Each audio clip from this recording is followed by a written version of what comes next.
Boa noite, Lazarine. Muita paz para sua família, para você também.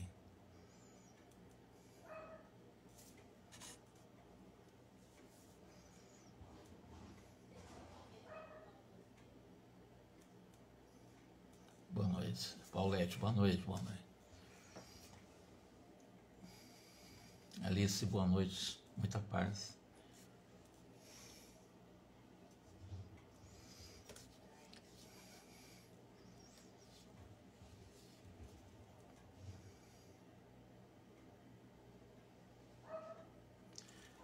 Vamos lá. Dando então início à nossa reflexão sobre o livro Libertação, nós, na última vez, percebemos a importância das mais profundas lições que Margarida recebeu de sua futura filha, que na realidade é a sua mãe espiritual, que também, não coincidentemente, é a mãe espiritual de Gregório. E ela aprendeu muito, eu também aprendi muito, mas demais, com a Matilde, naquela lição que ela deu com Margarida fora do corpo, durante a noite, durante o sono. Uma frase que me chamou muita atenção foi aquela de que nós somos verdadeiros diamantes, cobertos de terra bruta, de cascalho, em face ainda das nossas imperfeições, na ourivesaria da vida. Mas ela nos chama, a todos nós, de pedra preciosa, diamante, que nós somos.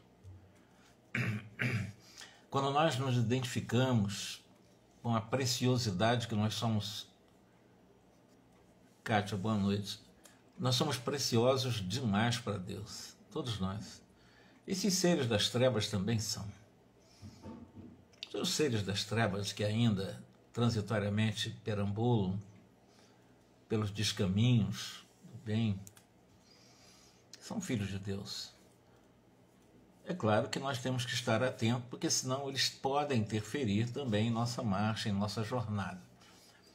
Mas são dignos de nossas orações, de nossas preces e da nossa cautela também. Porque eles também são, na essência, esse diamante. Todo ser humano chegará à pura e eterna felicidade. Todo ser humano um dia será plenamente feliz.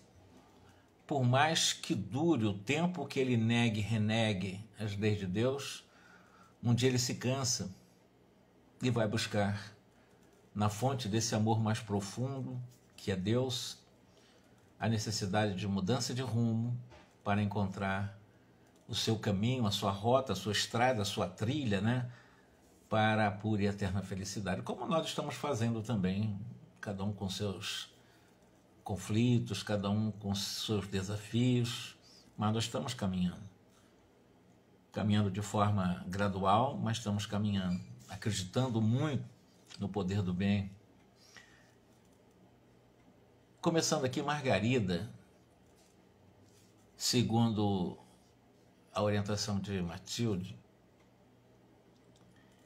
é que ela retinha bastante informação e tinha já bastante consciência do que ela estava passando, sobretudo consciência dela mesma naquelas condições em que ela foi tratada.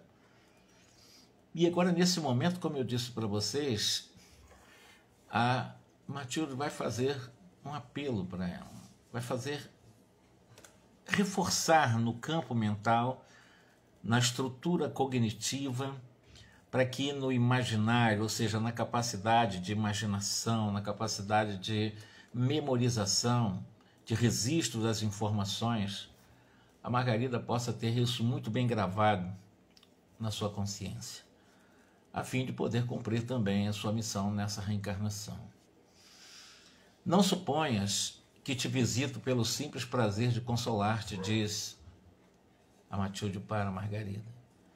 o que seria talvez induzir-te ao caminho da despreocupação irresponsável, que nunca nos dirige à verdadeira paz. Porque se os espíritos ficarem o tempo todo nos colocando no colo, vai acontecer, aliás, seria uma irresponsabilidade dos espíritos, porque nós precisamos caminhar o nosso caminho, a nossa estrada, a nossa experiência. E a nossa experiência é única. Cada um de nós que estamos aqui presente é uma experiência que serve só... A minha experiência só serve para mim. A minha experiência específica dos gêneros de experiência do meu plano reencarnatório, ela só serve para mim. Não adianta, meus filhos, alguém, não, eu quero sofrer por você, papai. Não adianta. Só serve para mim. Porque eu sei das importâncias dessas provações, dessas dificuldades. E os espíritos não vêm aqui para me colocar no colo, né, ficar me bajulando para eu não passar por isso. Não, eu preciso passar por isso. Exatamente isso que me faz crescer, que são os desafios. A finalidade divina há de ser em tudo a alma da nossa ação. O lavrador que amanha o solo e o socorre, diz ainda Matilde para Margarida. Com a irrigação confortadora, algo espera da sementeira que lhe reclama o esforço diário. O amparo do alto, direto ou indireto, reservado ou extensivo, não é apenas uma mera exibição de poder celestial. Os moradores dos círculos mais elevados não se arriscariam a descer sem objetivos de ordem superior ao domicílio da mente encarnada. Então, os espíritos, quando estão em plena luz, quando ele desce às nossas condições de humanidade, sem perder a altura, porque eles sabem apequenar-se sem perder a altura, eles vêm exatamente para penetrar nas nossas capacidades de compreensão da nossa realidade de vida rumo ao nosso Criador. Assim como os artistas da inteligência não se animariam a movimentar espetáculos de cultura intelectual, sem fins educativos junto a irmãos de raciocínios e sentimentos ainda rudimentares ou inferiores. Imagina um ser, um Picasso, um Michelangelo, esses grandes artistas no campo da pintura, da música, da poesia, fazendo exatamente um processo, né, de fazer espetáculo. Vamos fazer um espetáculo com a minha cultura, com o meu saber, para as pessoas que moram nas selvas, para os seres ainda de raciocínio e sentimentos muito rudes, perdendo um tempo muito grande. Porque há uma destinação para a sua capacidade intelectual desses gênios, né, que são as pessoas que vão compreender. E os espíritos superiores, quando chegam à Terra, eles chegam exatamente para os endereços certos, não erram de endereço. O tempo, ele é valioso, não podemos menoscabá-lo sem grave prejuízo para nós mesmos, ainda ensinando ela para Margarida. Em breve anos, voltarei também ao círculo de lutas em que te debates, minha filha. Eu vou voltar para a carne. Aí a Margarida disse, mas você? Ela deu um grito, né, apalermada, como diz aqui o André Luiz. Por que te seria imposta semelhante pena? Por que você terá que sofrer aqui na carne? Um espírito tão angélico como você? Não te guardes em tamanha incompreensão da lei do trabalho. A reencarnação nem sempre é simples processo regenerativo. Embora na maioria das vezes a reencarnação constitua recurso corretivo de espíritos renitentes na desordem e no crime. A crosta da terra, isso explicando a futura filha que é hoje a mãe espiritual de Margarida. A crosta da terra é comparável ao imenso mar onde a alma operosa encontra valores eternos, aceitando os imperativos de serviço que a bondade divina nos oferece. E além disso, todos temos doces laços no coração que se demoram por muitos séculos retidos ao fundo do abismo. É indispensável buscar as pérolas perdidas para que o paraíso não permaneça vazio de beleza ao nosso olhar. Que frase magistral! É essa renunciação dela, que vai ser filha de Margarida, colocando exatamente o que ela chama de doce ou dulce dos laços do coração, em que por muitos séculos estamos retidos, muitas vezes por erros que nos levaram ao fundo do abismo. Por isso é indispensável nós buscarmos essas pérolas perdidas para que a felicidade ou o paraíso não permaneça vazio de beleza ao nosso olhar. Depois de Deus, o amor é a força gloriosa que alimenta a vida e move o mundo. O amor é a maior lei do universo. E para que nós não fiquemos num processo de analisar Deus quase que subconscientemente, de forma antropomórfica, como ele, aquele, como personificando Deus, nós sugerimos analisarmos Deus como a fonte mais pura do mais puro amor. E o amor é a maior lei do universo. E depois de Deus, sendo a fonte mais pura de amor, o próprio amor, que é virtude e lei, é a força gloriosa que alimenta a vida e move os mundos.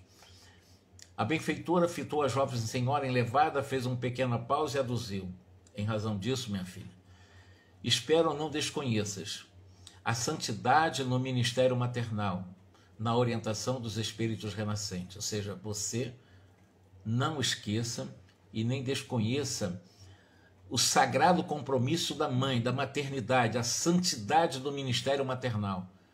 As nossas melhores possibilidades se perdem na esfera do recomeço por falta de braços decididos, por braços conscientes que nos guiem através dos labirintos do mundo. Em outras palavras, quando nós reencarnamos, muitas vezes nos perdemos porque estamos em braços ainda indecisos, inconscientes, que acabam não nos guiando através dos labirintos das provas da vida terrena. Carinhos, quase sempre, não falta no santuário familiar, onde a alma se habita, a recapitulação de valiosa aventura. Entretanto, a ternura absoluta é tão nociva quanto a absoluta aspereza. O que ela está dizendo? Não tratá-la como rainha, como princesa, como cheio de superproteção a ela. Eu não quero ser protegida por você dessa forma. Ou seja, embora não falte no santuário familiar exatamente o carinho, mas o convite é para as mães, os pais, reabilitar ou habilitar para a recapitulação num processo reencarnatório daquele filho. Porque a ternura, quando ela é excessiva, ela é tão nociva quanto a aspereza também para com os filhos. São os extremos. A ternura, a docilidade excessiva com os filhos e a rudeza, né? A violência, a agressividade. São dois extremos. Isso é muito nocivo.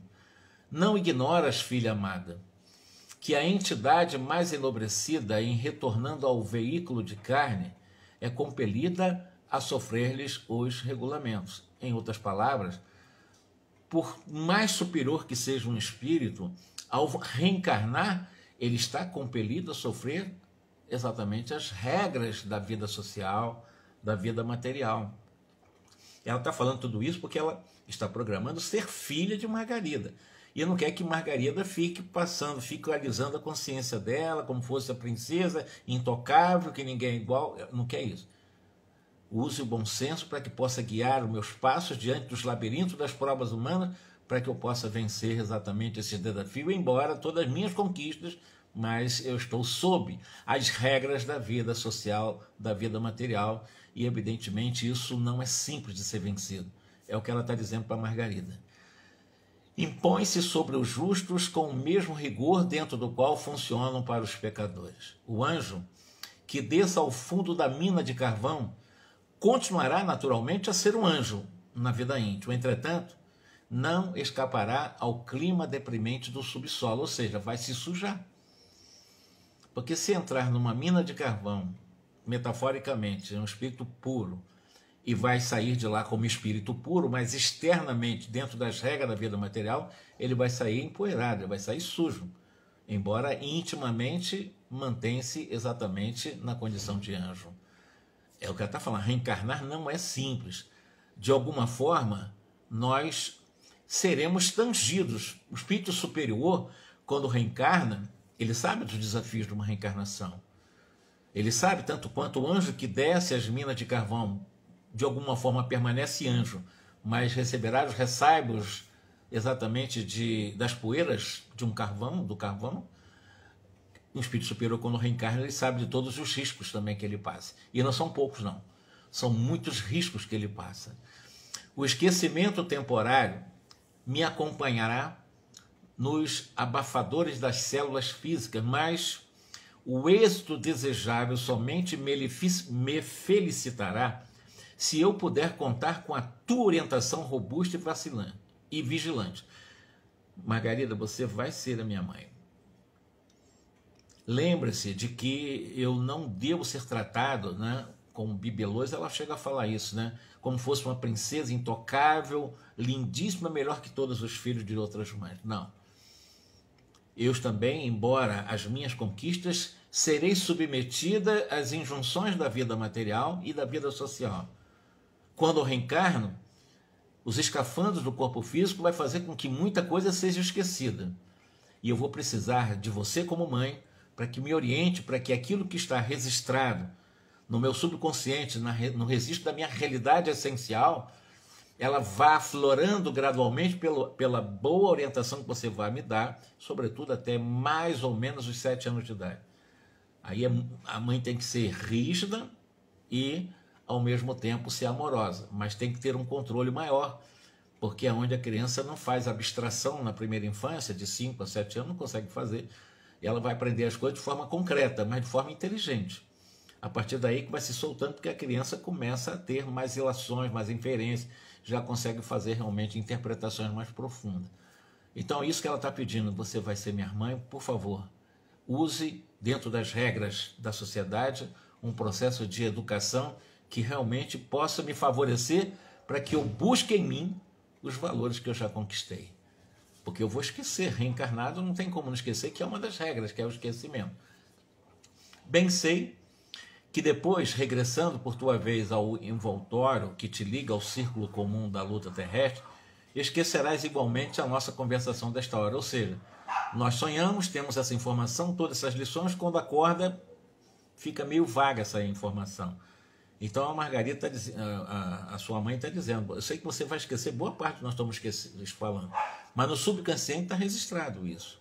No entanto, a saúde e a harmonia que te inundarão a estrada doravante, aliadas ao otimismo e aliada à esperança que persistirão em teu espírito por recordações indeléveis e vagas deste instante divino, não te deixarão esquecer de todo. Ou seja, a intuição, porque essas informações elas não são perdidas de todo. A Margarida, quando acordar, ela não vai lembrar dos detalhes, mas estão sendo registradas todas essas lições. E isso, como ela diz, né? Você, de alguma forma, não esquecerá. Por recordações indeléveis e vagas deste instante divino, não te deixarão esquecer de todo. Você não vai esquecer tudo. Muita coisa você vai lembrar. Defende o teu corpo como quem preserva um recipiente sagrado para o serviço do Senhor e espera-me em tempo breve. Ou seja, busque ser saudável, busque realmente colocar em sua cabeça a missão da mãe, porque você vai ser a minha mãe, cuide bem desse recipiente sagrado que vai me acolher, que é exatamente o teu útero, né? Que vai ser exatamente a partir do seu ventre que eu vou ter essa nova experiência. Viveremos mais juntas na peregrinação meritória. Nos abençoados elos do sangue, seremos mãe e filha de maneira a aprendermos mais intensamente a ciência da fraternidade universal. Realmente, Margarida, o meu retorno ser-te-ás sacrifício doloroso ao corpo frágil, o seu corpo delicado. Todavia, ajuda-me na sementeira renovada para que eu te seja útil na colheita infalível. Não me recebas nos braços por boneca mimosa e impassível. Adornos externos nunca trazem felicidade legítima ao coração, e sim o caráter edificado e cristalino, base segura de que se expande a boa consciência. É muito interessante essa colocação da Matilde, que está para reencarnar como filha de Margarida, mas que ela, ao receber, que lembre de que ela não deve ser tratada como um boneca mimosa impassível e também cheio dos adornos, né, dos vestuários. Muitas vezes ela é filha de juiz, tem uma vida econômica relativamente boa, mas cheio de adornos externos. Isso não traz felicidade. Pode botar cheio de ouro a criança, ela vai trazer mal olhado, como se diz, né? A pessoa fica com inveja. Então, e não é isso que eu quero, não. Se você me ceder a oportunidade de estar no seu ventre, reencarnando-me, e eu que vou entrar nas injunções da vida e das regras da vida material, da vida também social. Vida material é que vai me fazer esquecer também alguma coisa. E a vida social que vai fazer com que, nas suas condições econômicas, eu não seja arrastado a esquecer a essência, porque o dinheiro, o poder econômico, as pessoas que têm o poder econômico tendem, não é uma regra, tendem a esquecer a sua espiritualização, a sua própria espiritualidade, porque o dinheiro escraviza, o poder escraviza, o dinheiro que leva ao poder escravizante.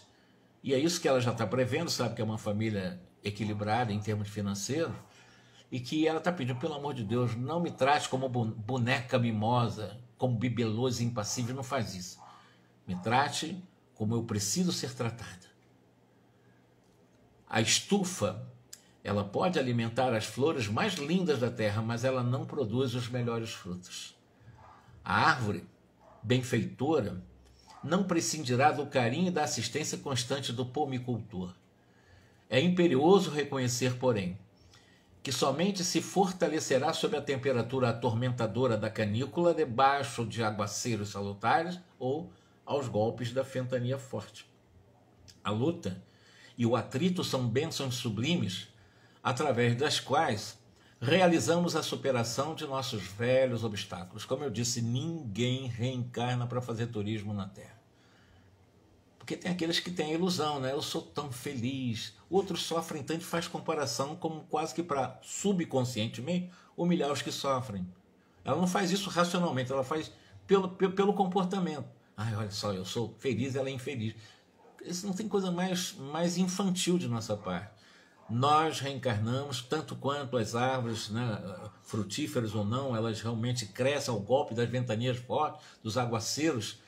Nós também precisamos dessa luta, desse atrito, que são bênçãos sublimes, e através das quais nós realizamos todo um processo de um esforço continuado, permanente, disciplinado, de superação dos nossos velhos vícios, das sombras que ainda nos aprisionam as coisas materiais, do egoísmo, da prepotência, da vaidade, da arrogância.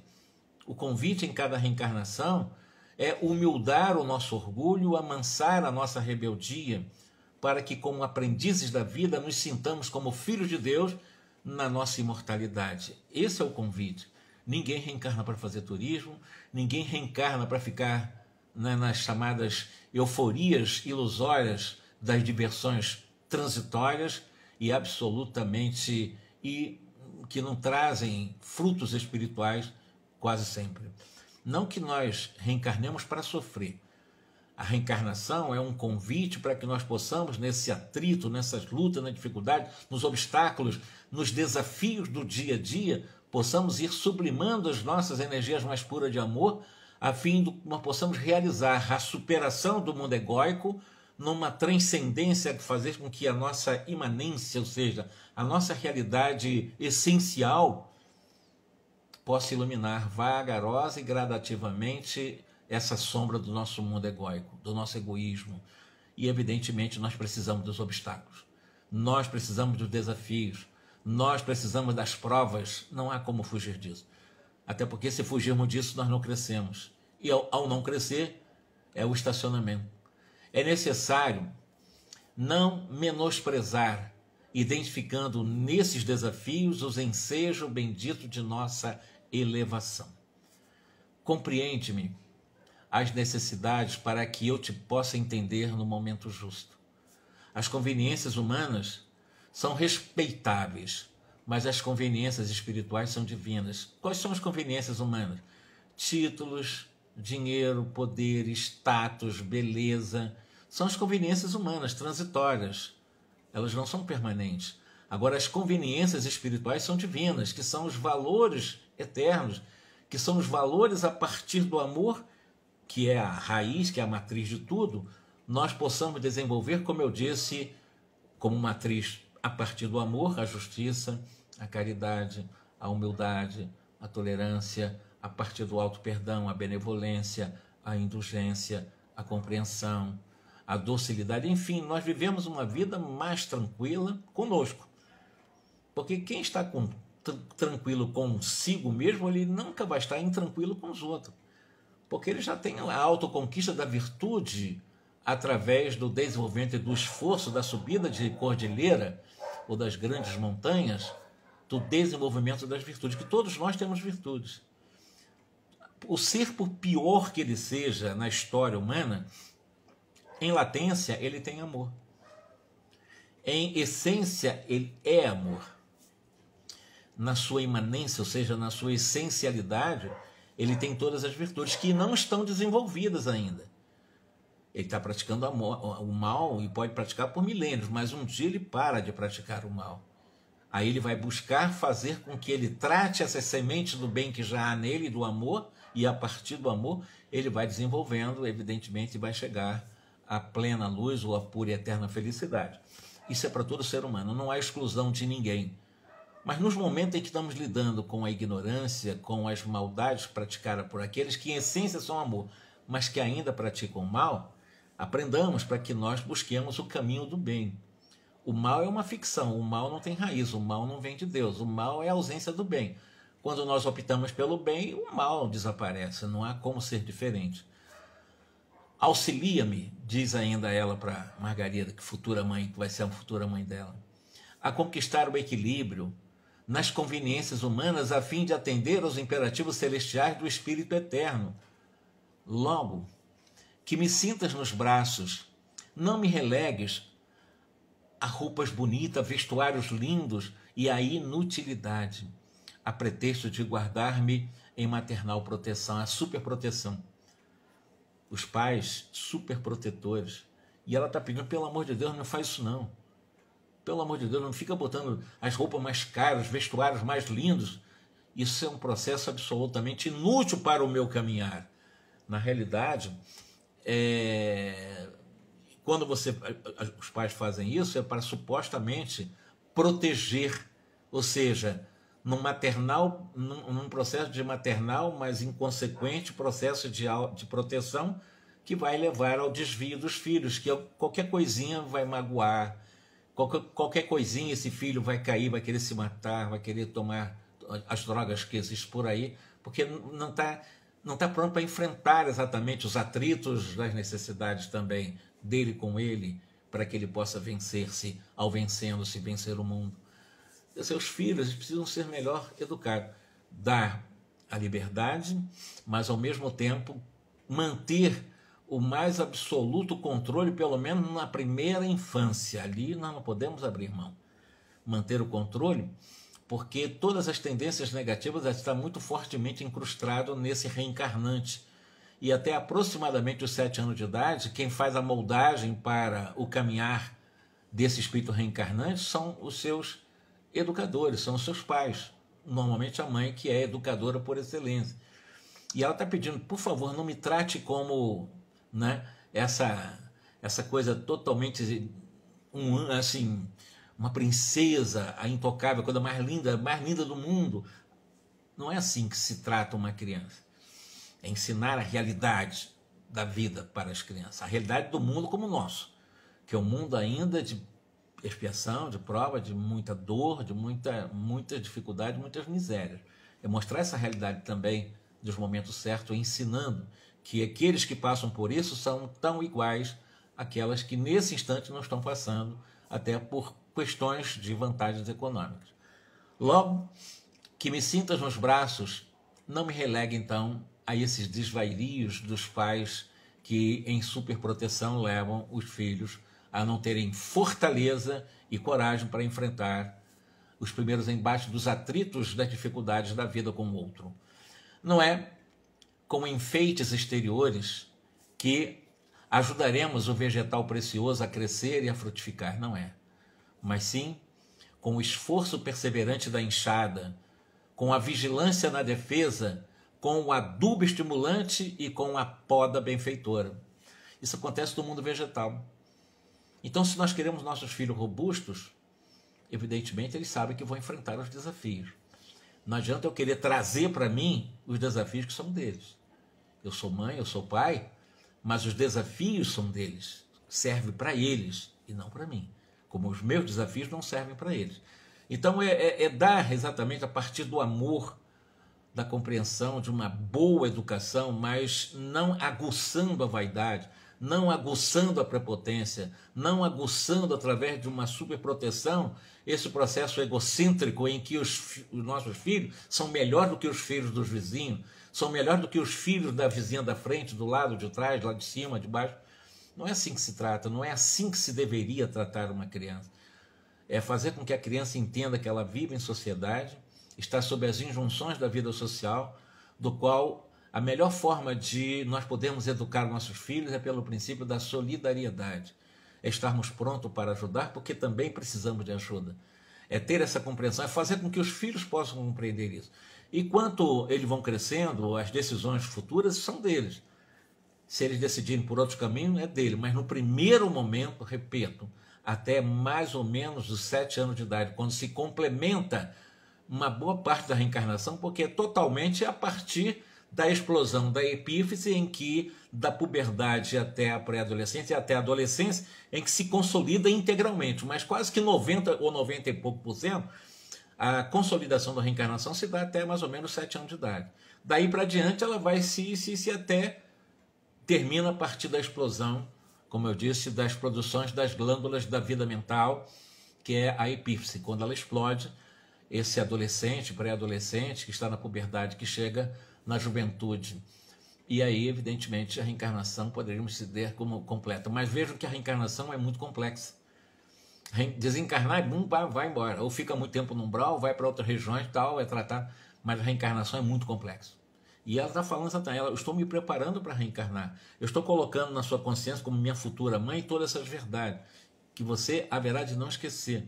E que você possa realmente me ajudar. Sabe o que vai acontecer? Se ela esquecer, certamente a própria Matilde, que tem tanta evolução, ela poderá em algum momento ter derrapões, sim. Podem. Olha, eu me lembro de uma mensagem, uma advertência feita a Lívia, é Lívia? Eu me veio à cabeça agora essa mensagem que está em Renúncia, eu não me lembro o nome, acho que é Lívia, né? Que ela estava na constelação de Sírios, que viria para a Terra para ajudar alguns familiares e que estaria sob a injunção da vida material de alguns centenas de anos atrás, e a espiritualidade maior, que ela já era muito evoluída, morando em outras constelações, dizendo para ela que ela poderia passar realmente por alguns riscos, né? Ela estava se submetendo a riscos, em algum ponto até desnecessário, mas ela optou em vir, mas que ela poderia de alguma forma ter algum tipo de arranhões. Isso foi dito para ela e ela é um espírito muito evoluído. Reencarnar, não. Alcione, desculpe. Obrigado, Ernie. Eu falei Lívia, é Alcione, exatamente. E obrigado, Ernie, por ter lembrado o nome de Alcione no livro Renúncia, né? Mas não é fácil. Reencarnação não é uma coisa simples, não. Reencarnação não é uma coisa simples. E ela está preparando a futura mãe dela, né? Não me perca de vista, para que o amor e a gratidão a Deus perdurem para sempre em minha memória frágil. É um espírito evoluído. Está aqui materializado com as energias, vamos dizer, ectoplasmáticas de Cúbio. Um espírito tão elevado que, para estar ali naquele ambiente, na casa de Margarida, o Cúbio tem que fornecer elementos materializantes para que ela pudesse se comunicar ali. E ela está dizendo, né, memória frágil, que eu preciso da sua força como minha futura mãe.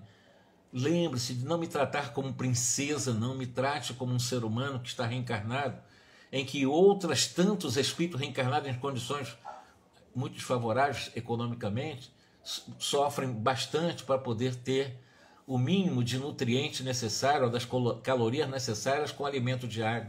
Porque tem pessoas que até que comem muito pouco por dia, mas não têm as calorias necessárias para manter um corpo físico. Então, tem que ter realmente toda essa cautela, e ela está pedindo para que ela tenha. Não trate ela como bibelôs, cheio de mimosidade, não.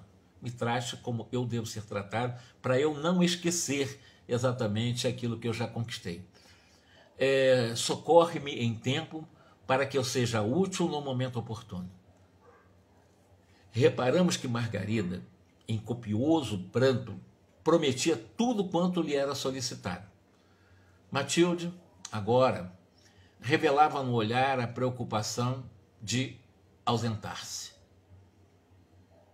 Dirigiu-se ainda brandas frases de reconforto à Margarida. Envolveu-a em operações magnéticas, reajustando-lhe os centros perispiríticos carinhosamente. E rogou o auxílio de Eloy para que Margarida regressasse ao envoltório carnal. Toda essa lição que Matilde dá para Margarida começou desde o momento que o próprio Eloy, que ele é aquele que está trabalhando também, auxiliando tanto o Gúbio como o próprio André Luiz, é uma grande alma o Eloy também. O Eloy trouxe a Margarida, quando ela estava dormindo, quando ela semi-libertou-se do corpo, para essa reunião, e agora o próprio Eloy está levando de volta a Margarida para o corpo adormecido, né? Sem problema, minha irmã. A gente conhece. Você é do time, tá? Você é do nosso time, tá, Gladys? De qualquer maneira, essa lição que a Matilde dá para a Margarida, é extremamente importante, e nós imaginamos que acontece em vários casos de reencarnação, em que espíritos superiores mesmo pedem para que não sejam tratados como bibelôs, com mimosidades, cheios de superproteções, não preparando essa alma para encarar todas as injunções de uma vida na Terra. E a vida na Terra é uma vida de expiação, de prova e expiação. E um mundo de prova e expiação, ainda o mal sobrepõe ao bem, ainda as doenças são verdadeiros convites para a prática do bem, para o arrependimento, para a expiação, para a reparação. Viver na Terra é um desafio muito grande, mas muito grande mesmo. E eu diria, nós podemos viver exatamente na Terra, isso é possível, com uma certa leveza, com um certo contentamento, com uma certa alegria, com uma certa paz interior, quando nós começamos a nos conectar conosco. Primeiramente conosco, assim, com esse diamante que nós somos. É saber que nós fomos criados para a pura e eterna felicidade. Que os nossos erros fazem parte do nosso aprendizado. Que os nossos acertos nos impulsionam cada vez mais para a mais plena consciência, obediência à lei divina que trazemos na consciência. E aí, à medida que nós vamos vencendo as nossas dificuldades, eu dou um exemplo para vocês. Quando nós percebermos que nós estamos fazendo alguma coisa errada, que nós queremos fazer alguma coisa errada, ou que nós já fizemos alguma coisa errada, o convite é: aceitemos que isso está acontecendo conosco. Não adianta querer jogar para debaixo do tapete, nos porões do subconsciente, porque isso vai ser transformado em culpa. Para não ser transformado em culpa, aceitemos que a nossa natureza ainda traz muita imperfeição. Nós somos anjos, mas nós estamos ainda em processo de aperfeiçoamento. Então, dentro dessa realidade, por exemplo, eu sou uma pessoa que é extremamente vaidosa. Ela aceita que é vaidosa. No momento que ela está mostrando a sua vaidade, ela aceita que ela tem essa tendência e ela procura, dentro desse movimento, não, eu sou vaidosa, não. Na realidade, um movimento ou uma sensação, um sentimento de vaidade está querendo tomar conta de mim. Mas eu sou muito mais do que a vaidade. Eu sou humildade, eu sou mansidão, eu sou compreensão, eu sou amor, eu sou luz, eu sou diamante. Aí eu começo a me identificar, mesmo que eu esteja, nesse momento, experimentando a vaidade. Mas eu já começo a ressignificar esse comportamento. Isso leva tempo, mas é com o tempo que nós vamos dando um novo significado para os nossos defeitos, ao invés de reprimir. Porque quando nós reprimimos, ele volta com mais força depois.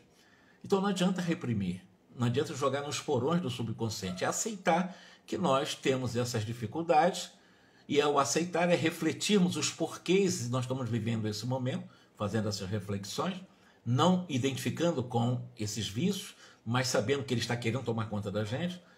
Um movimento, ou assim, um sentimento de vaidade está querendo tomar conta de mim. Mas eu sou mais do que a vaidade, eu sou humildade. Porque nós somos humildade. Eu sou amor, porque nós somos amor. Eu sou luz, porque nós somos luz. Eu sou exatamente um diamante, porque nós somos diamante, embora coberto no cascalho, né, de nossas imperfeições milenares. Mas é não reprimir, é ressignificar. E, se possível, usar técnicas, né, nos momentos que as coisas estão acontecendo. A oração é a melhor, é a mais poderosa das técnicas, já ensinada por Jesus, vigiar e orar. Mas, além da oração, nós podemos fazer meditações, fazer uma respiração profunda, ou numa sessão de várias vezes, para oxigenar o cérebro, para nós podermos raciocinar melhor aquele movimento, né, que nós estamos vivendo, uma coisa que a gente sabe que não é bom. A vaidade não é uma coisa que nos leva a lugar nenhum, mas podemos aprender com a vaidade também. E aí nós fazemos as nossas visualizações, trabalhar um pouco a nossa capacidade de expansão da consciência. E aí nós vamos viver uma vida terrena com um fardo mais leve, como dizia Jesus, com um jugo mais suave. Isso é possível, se eu me conectar com essa luz que eu sou e com a mensagem de Jesus. E não ficar, que eu não valho nada, que eu não dou conta, como eu disse da última vez. Eu não tenho jeito mesmo, todos nós temos jeito. Todo ser humano tem jeito. Nós vimos aqui, Saldanha teve jeito, no Leôncio teve jeito. Aqui uma coisa tão simples, a gente vê que tem jeito. Na realidade é isso, nós buscarmos essas coisas maravilhosas que nós temos em nós. E não achar que nós não temos jeito. E uma das coisas maravilhosas é estarmos aqui aprendendo. Eu não tenho dúvida, porque nós estamos criando em nós toda uma base para criar um esquema de informações, que são esquemas cognitivos, no aprendizado, para que nós possamos buscar do nosso mundo mental, por essas práticas, exatamente nessas informações, no melhor discernimento, a melhor escolha, no momento que nós estamos vivendo as experiências mais desafiadoras, as experiências que nos trazem dores. Despedindo-se em definitivo, Matilde acrescentou algumas recomendações de adeus. Margarida, não te esqueças do reino de beleza que podes improvisar no santuário doméstico. Foge, convicta, resoluta, dos perigosos fantasmas do ciúme e da discórdia. Aprende a renunciar nas questões pequeninas, para recolheres com facilidade a luz que emana do sacrifício. É uma coisa importante quando ela fala da renunciação do sacrifício da vida doméstica, porque a vida, se tem um local na face do planeta Terra, daqueles que estão reencarnados, que é o local mais desafiador para nós desenvolvermos virtudes, é na família. Não é fora da família. É na família que nós somos mais testados, é na família que nós somos mais provados, é na família que nós temos as mais extraordinárias oportunidades de crescermos, de evoluirmos, aprendendo pela renúncia e também pelo sacrifício. Que eu gosto de usar o termo de sacrifício, que é o sagrado ofício do sacrifício pela renúncia. Porque Jesus também ele foi ao ápice, né, do sacrifício para mostrar para nós, ele esteve, materializou-se entre nós para mostrar o caminho que nós precisamos percorrer. Então, a renúncia nas questões pequenas, não ampliar coisas miúdas dentro da vida doméstica, para que ela possa recolher até com uma certa facilidade essa capacidade ampliada de consciência, que é a luz que emana do próprio sacrifício. Em algum momento o sacrifício. E aí, evidentemente, ela pede, não se comprometa com bagatelas ou por bagatelas o êxito espiritual que a experiência te pode oferecer. Margarida, estás livre dos males exteriores, mas ainda te não libertaste dos males próprios. Ou seja, saiu lá 6 ovoides, lá, mas aquele último, Gaspar, foi retirado. Ela está livre desses processos, porque o Saldanha agora transformado, o Leôncio transformado, o próprio Gregório permitiu com que houvesse esse movimento. O Gregório também já está distanciado para não querer cobrar muito dela, está livre dessa parte externa, ou seja, dos males externos. Mas ainda ela precisa, sim, aí que vai o desafio. É a libertação dos males que trazemos na consciência, dessas nossas imperfeições que nós precisamos, somos convidados. Essa libertação, ela se dá pela ressignificação, ou seja, dar um novo significado exatamente aos males que trazemos em nós, as nossas sombras. Nós chamamos de ego mascarado e ego evidente. São 2 tipos de ego, 2 sombras. Explico para vocês. Quando eu mostro para vocês que eu sou vaidoso, que eu sou prepotente, que eu sou realmente muito arrogante, esses vícios que eu citei são chamados movimento da minha sombra egóica evidente. Vocês estão vendo, é muito evidente que eu estou mostrando o que eu sou egoicamente. Mas quando eu começo a mostrar para você uma falsa bondade, um falso carinho, uma falsa tolerância, uma falsa virtude, na realidade eu estou tentando esmagar aqueles vícios, colocando em seu lugar pseudo-virtudes, e isso chama-se ego mascarado. Então são dois extremos, o evidente e o mascarado. Vamos ser responsáveis com os nossos atos, porque nós temos esse pêndulo. Ora eu mascaro o ego, ora é muito claro para os outros as minhas viciações. Então vamos tentar realmente ser mais conscientes, trabalhando a iluminação nesse pêndulo do ego evidente e do ego mascarado. Nem vendermos para os outros santidade que são só de máscara, e nem também sermos agressivos e mostrar que nós somos prepotentes, que é isso mesmo, que a minha natureza é essa. Não, nós somos convidados a ir modificando a nossa natureza gradualmente, ou seja, não nos comprometermos por bagatelas e saber que, de alguma forma, somos convidados pela renúncia até ter contato com o sacro ofício, o sagrado ofício do sacrifício em várias situações. E dentro dessa realidade, confia em Deus, confie no divino poder. Não desfaleças, ainda mesmo quando a tempestade te açoite as fibras mais íntimas do coração. Mãe e filha permutaram um abraço cheio de indefinível ternura nesse momento. Que quadro lindíssimo que o André Luiz está descrevendo, de Matilde, mãe de Gregório, mãe espiritual de Gregório, e mãe de também Margarida, que agora avisando para ela que está se programando para descer a carne, para que a partir do ventre de Margarida se torne a sua filha na mudança desses rótulos de experiência. E aí, mãe e filha, nessa permuta de abraço, de ternura, Matilde agradeceu-nos com extrema gentileza, agradeceu o grupo, né?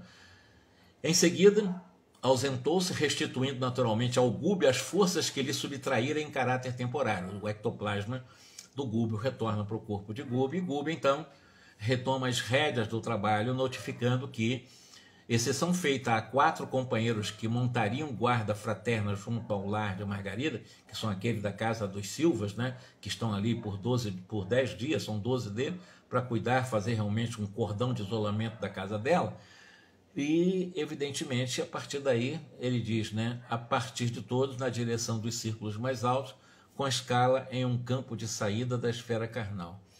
Ou seja, montaria guarda fraterna junto ao lar de Margarida, e que deveríamos partir todos na direção dos círculos mais altos, com escala em um dos campos de saída da esfera carnal. Nós vamos entrar no 18º capítulo, que é praticamente o último, o penúltimo, talvez mais 2 reuniões terminamos. Depois vamos ver o encontro de Matilde também com o próprio Gregório. E o desfecho de todo esse drama, o desfecho de todas essas histórias, do qual os protagonistas, Gúbio, Matilde, Gregório, Saldanha, Leôncio, Gaspar, o próprio Eloy, o próprio André Luiz, esses espíritos, esses personagens, né, trazendo para nós lições maravilhosas, para que nós possamos, evidentemente, nos esforçando no dia a dia, pela oração, pela vigilância, estamos em contato com esses bons espíritos, porque com certeza, quando eu abro espaço através da minha mente e eu elevo através de uma conexão possível com os meus amigos espirituais, que todos nós temos, todas as minhas escolhas tenderão a ser corretas. E se eu errar, eu aprendo com mais facilidade. Agora, é claro, se eu não me conectar com as boas ideias, eu vou me conectar com quais ideias? Com as más ideias das pessoas comuns, dos espíritos comuns, digamos assim, que certamente vão me induzir a erros. Isso é inevitável.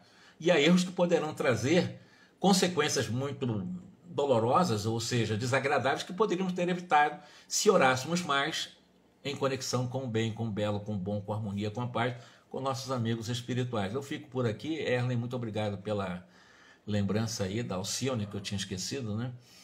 E que nós possamos, na próxima, realmente dar continuidade. Praticamente já é o último capítulo, o penúltimo, é o último capítulo, e estaremos realmente dando praticamente por encerrado o estudo do livro Libertação, né? Na quase, talvez uns 2 estudos. Muito obrigado, Lazzarini. Muito obrigado a todos que estiveram conosco aqui. Manter essa convicção de que todos vocês têm um poder muito grande, poder mesmo, vocês são nós. Somos verdadeiros diamantes, embora todo esse cascalho que nos encobre de nossas imperfeições, mas saibamos viver com as nossas imperfeições, ressignificando cada um. Não adianta a gente querer esmagar, porque ainda temos uns trilhões de anos para nos tornar um espírito puro. Vamos devagar, mas vamos sempre subindo, escalando a montanha. Com certeza nós vamos chegar à pura e eterna felicidade, pelo menos relativa aqui. Já começa por aqui, não aqui e agora. Isso é possível.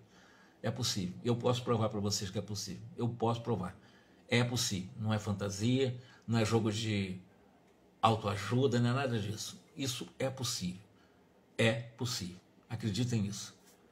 Que Jesus nos abençoe, tá? Uma ótima noite para todos vocês. Lembre-se de que a noite é durante a noite, como ela realmente é, né? Assim, a noite é uma criança, mas ela também é uma conselheira, né? Então, tanto quanto é uma criança à noite, ela também pode ser, em algum momento, o início de grandes obsessões. Tenhamos cuidado na hora de dormir, pedir aos nossos amigos espirituais para que nos conduzam para os melhores caminhos, né? Porque aí é que realmente se dá algumas brechas para os nossos processos de perturbações espirituais. É isso aí.